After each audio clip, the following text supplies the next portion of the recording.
to all things housed in her silence.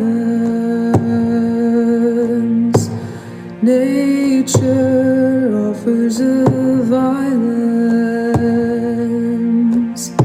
the bear that keeps to his own line,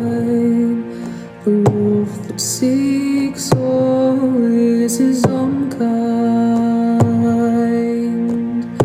the world that hardens as the harsher winter holds, the parent forced to eat its young before it grows, every bird gone unheard, starving where the ground is froze, the winter sun rises